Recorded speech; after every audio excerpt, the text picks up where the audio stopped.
kita hormati Bapak Insinyur Haji Andi Heri Suharyantas selaku anggota DPRD Provinsi Sulawesi Selatan dari Partai Gerindra, dan daerah pemilihannya itu adalah Pangkep, Maros, Baru, dan Parepare.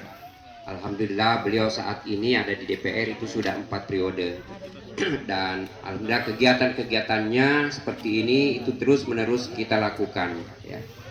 Yang saya hormati Pak Haji tuan rumah yang telah memfasilitasi kegiatan ini sehingga kita berada di tempat ini, dan alhamdulillah masyarakatnya juga antusias untuk hadir dan bersama-sama kita mendengarkan apa yang disampaikan oleh baik Pak Andi Heri, saya maupun nanti Ustaz yang akan memberikan kita tausiah. Karena ini adalah bulan Ramadan, bulan yang saya kira penuh hikmah ya, penuh ampunan dan sebagainya.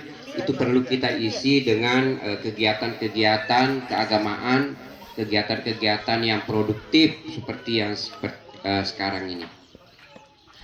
Tentunya kita bersyukur kehadirat Allah Subhanahu wa taala karena pada siang hari ini walaupun cuaca begitu terik ya, tapi kita tetap bersemangat. Saya lihat ibu-ibu, kemudian bapak-bapak, adik-adik semuanya bersemangat, masih bersemangat, tidak ada yang mengantuk saya lihat ya.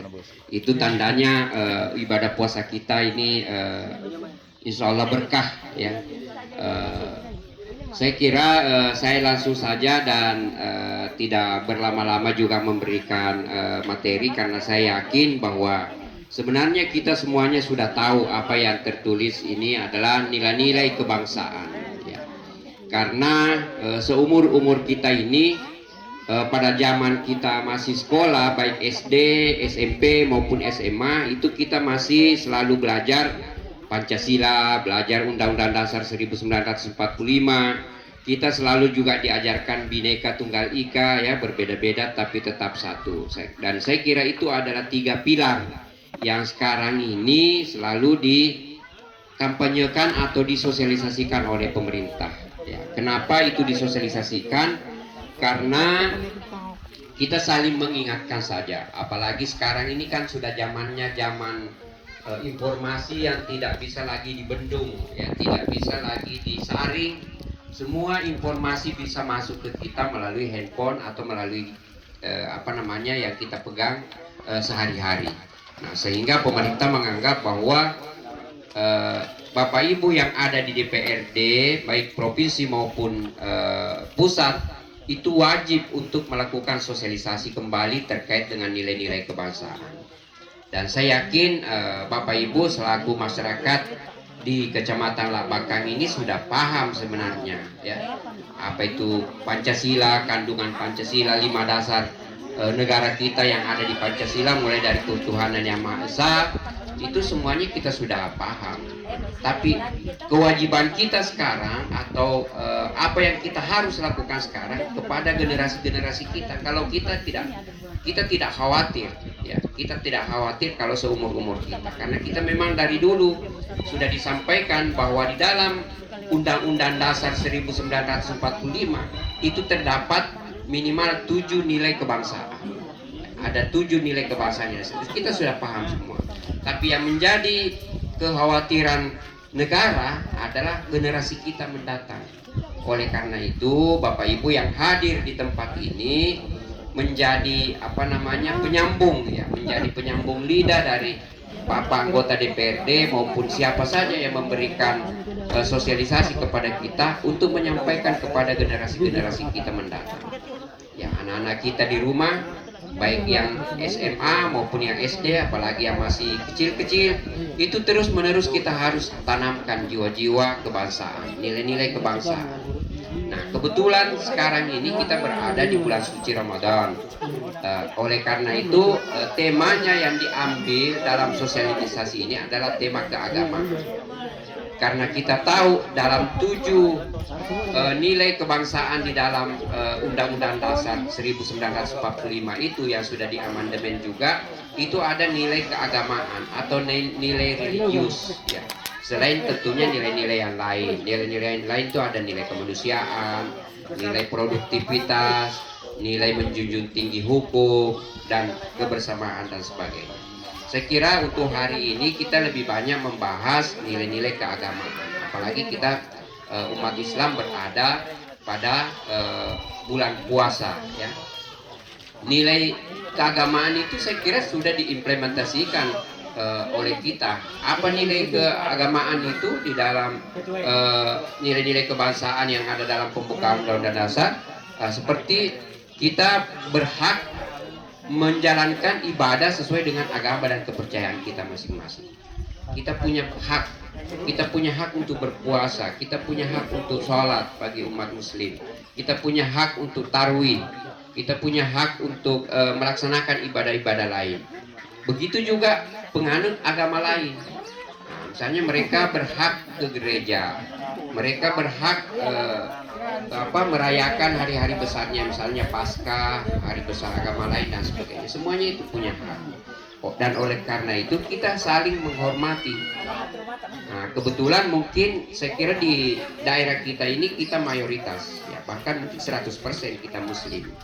Nah, kalau di daerah-daerah lain yang tetangga kita mungkin non muslim, atau di lingkungan kita ada yang non muslim, ya tentunya kita harus saling menghargai. Mereka menjalankan syariatnya, mereka menjalankan ibadahnya masing-masing, kita hargai. Begitu juga dia hargai kita. Oh, kita berpuasa misalnya, dia harus menghargai kita. Mereka harus tidak misalnya harus makan di hadapan umum atau di depan umum dan sebagainya, karena itu bisa menyinggung perasaan saudara-saudara kita yang misalnya melaksanakan ibadah puasa. Nah, itu salah satu implementasi atau salah satu perwujudan kita menjalankan yang namanya nilai-nilai keagamaan di dalam nilai-nilai kebangsaan itu. Nah, yang berikutnya, kita juga ada nilai-nilai kemanusiaan. Ya, kita mungkin punya jiwa-jiwa kemanusiaan. Tentunya kita tidak mau melihat ada tetangga kita misalnya yang menderita, atau ada tetangga kita yang butuh pertolongan lantas kita tidak menolongnya. Nah, itu semuanya nilai-nilai yang harus kita jalankan. Dan yang selanjutnya terutama nilai-nilai persatuan. Ya, saya kira nilai persatuan itu harus kita jaga junjung tinggi. Biasanya di daerah-daerah lain kadang ada terpecah, ya, apalagi kalau misalnya menghadapi event-event politik atau ada pilkada misalnya, atau pilkades yang lebih kecil lagi.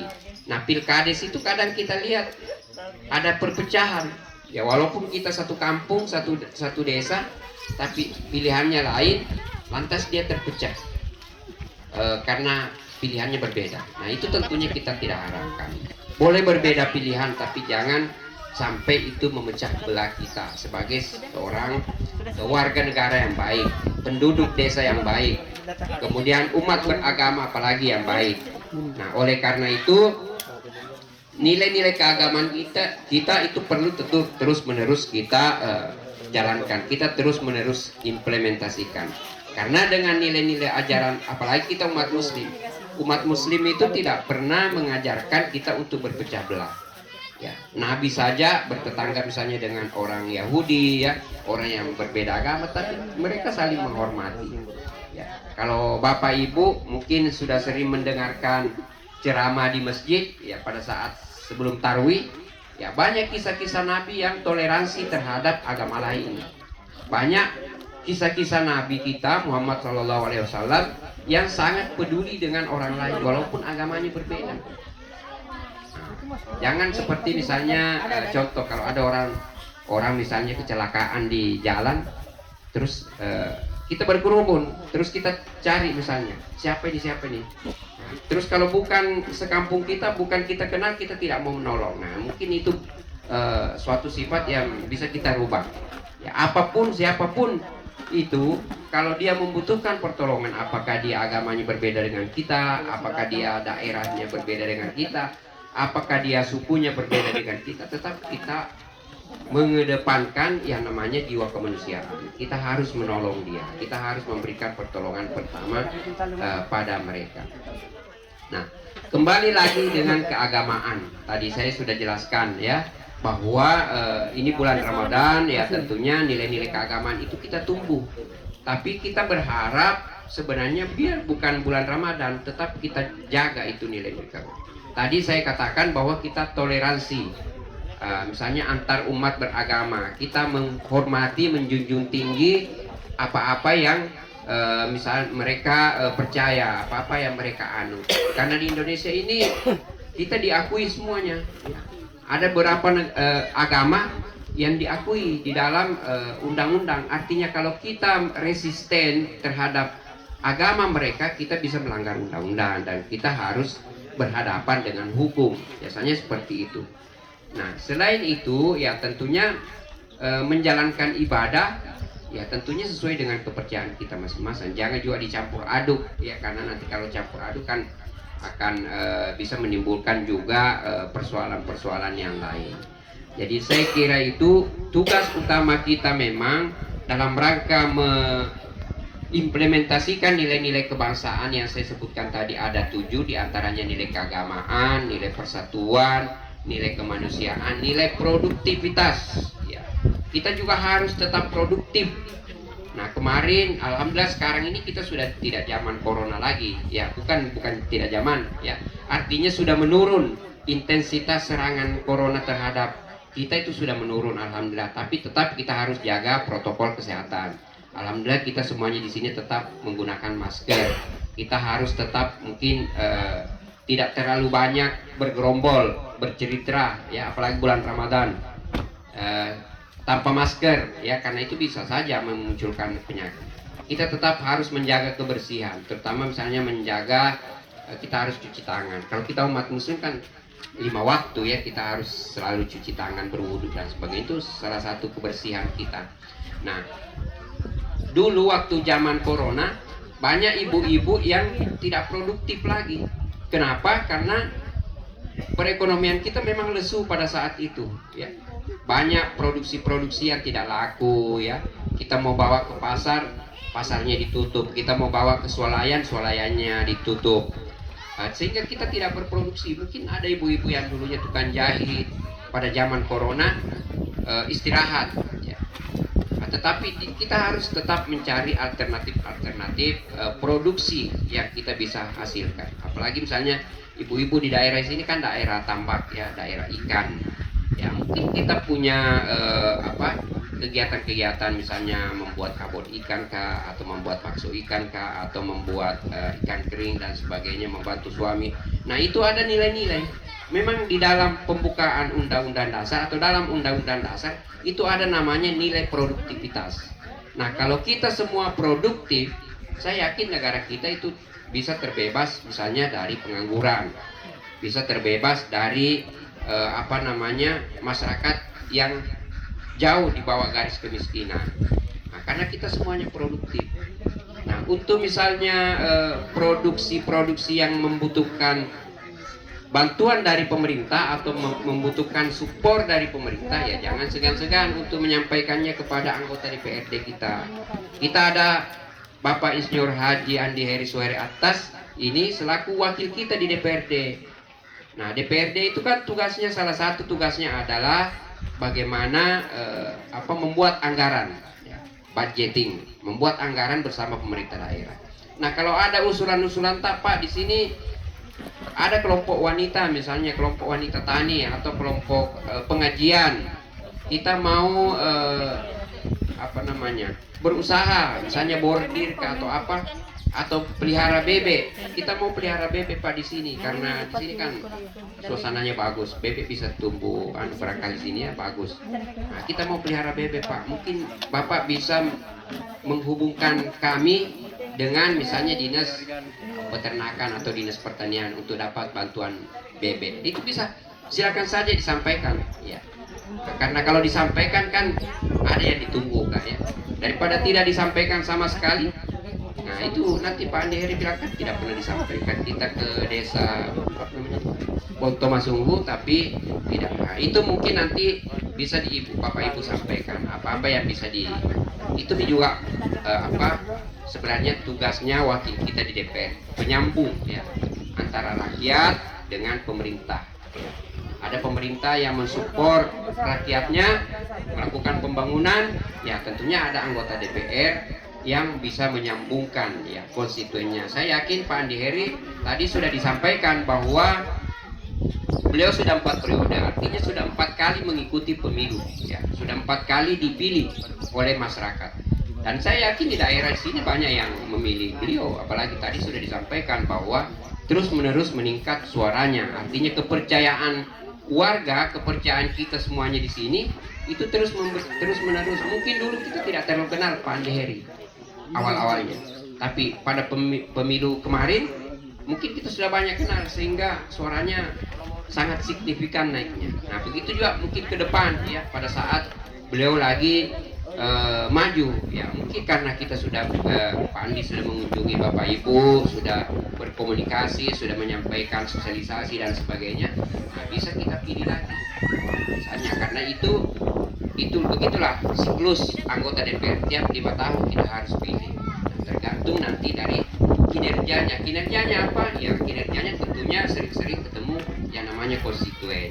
Nah Pak Andi Heri ini saya sejak beliau menjadi anggota DPRD saya selalu dampingi, dan sudah ratusan titik yang kita tempati seperti ini, baik sosialisasi terkait dengan nilai-nilai kebangsaan maupun sosialisasi peraturan daerah dan sebagainya, atau kunjungan biasa saya selalu juga mendampingi. Saya sehari-harinya sebagai akademisi, saya pengajar di Universitas Islam Makassar, tapi saya tahu persis Pak Andi Heri kinerjanya di DPRD. Oleh karena itu saya terus juga menerus mendampingi beliau.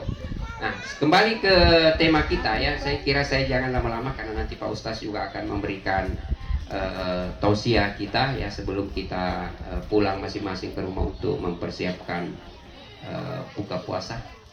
Jadi nilai-nilai itu tadi ada produktivitas yang terakhir. Nah, kemudian kita juga menjunjung tinggi hukum ya. Kita menjunjung tinggi hukum ya, tentunya peraturan-peraturan yang ada di desa kita yang paling kecil, peraturan desa itu harus kita hormati, harus kita laksanakan ya. Kalau misalnya ada peraturan yang melarang kita seperti ini, kita jangan lakukan ya, karena kalau kita lakukan itu tentunya bisa berdampak kepada kita bisa kena berurusan dengan hukum dan sebagainya. Nah nilai-nilai itulah yang kita selalu ingatkan ke masyarakat. Oleh karena itu DPRD punya program selalu melakukan sosialisasi. Nah sebenarnya kalau menurut saya sosialisasi ini Bapak Ibu ini hanya sebagai perantara saja. Yang paling penting ditekankan kepada generasi kita, generasi emas ini, yang nanti akan melanjutkan melanjutkan cita-cita kita ya. Nah itu terus menerus ditanamkan. Kalau di daerah biasanya kan ada namanya pesan-pesan kepada anak. Nah itu sebenarnya semuanya sudah tertuang di dalam undang-undang dasar. Cuma ini secara tertulis menjadi hukum negara. Kalau di daerah-daerah biasanya itu tidak tertulis, dan itu hanya pasang ya. Nah, kita pesan-pesan kepada anak-anak kita supaya dia misalnya menghormati orang lain, menghormati agama lain, kemudian tidak terutama ini tidak mudah terprovokasi ya. Karena provokasi itu yang biasa memunculkan perpecahan. Nah, sekarang ini provokasi banyak, bukan hanya datang misalnya berteriak-teriak untuk menghasut, tidak seperti itu lagi. Melalui apa yang kita pegang, HP kita itu bisa kita terprovokasi. Kita baca saja misalnya di sini ada dibakar, misalnya masjid, nah, itu kan bisa memprovokasi. Tapi jangan kita mudah terprovokasi ya. Kita harus cek dan dicek kembali informasi, kemudian baru kita share. Jangan sembarang tiba-tiba ada berita terus kita share, karena itu sangat berbahaya. Nah itu semuanya sebenarnya secara tidak langsung itu menjadi nilai-nilai kebangsaan kita. Kita orang Timur, kita orang Indonesia itu menjunjung tinggi kita harus cek informasi baru kita bisa sebarkan. Saya kira itu, dan saya sekali lagi menaruh harapan kepada Bapak Ibu supaya generasi-generasi kita ini tetap dijaga agar nilai-nilai kebangsaannya itu tetap tumbuh ya. Nah, karena pendidikan pertama itu ada di keluarga, bukan di sekolah. Kalau di sekolah misalnya misalnya kurang nih pelajaran pendidikan moral, di rumah yang harusnya lebih banyak lagi pembelajaran pendidikan moral. Nah, kalau kita dulu seumur-umur kita mungkin kita pelajar pendidikan moral Pancasila. Nilai-nilai Pancasila itu kita sudah hafal atau kita sudah implementasikan. Tapi anak-anak sekarang siapa tahu berkurang karena banyaknya mata pelajaran yang lain yang harus dikejar. Nah, kita inilah yang nanti bertugas atau punya kewajiban untuk mendidik anak-anak kita terkait dengan nilai-nilai kebangsaan. Saya kira itu yang sempat saya sampaikan. Kalau nanti ada hal-hal yang ingin ditanyakan, baik kepada saya maupun kepada Pak Andi Heri, itu silakan saja. Lebih dan kurangnya mohon dimaafkan. Wallahu muwaffiq ila aqwamit thoriq. Wassalamualaikum warahmatullahi wabarakatuh. Waalaikumsalam. Demikianlah penyampaian dari Bapak Dr. Suwardi.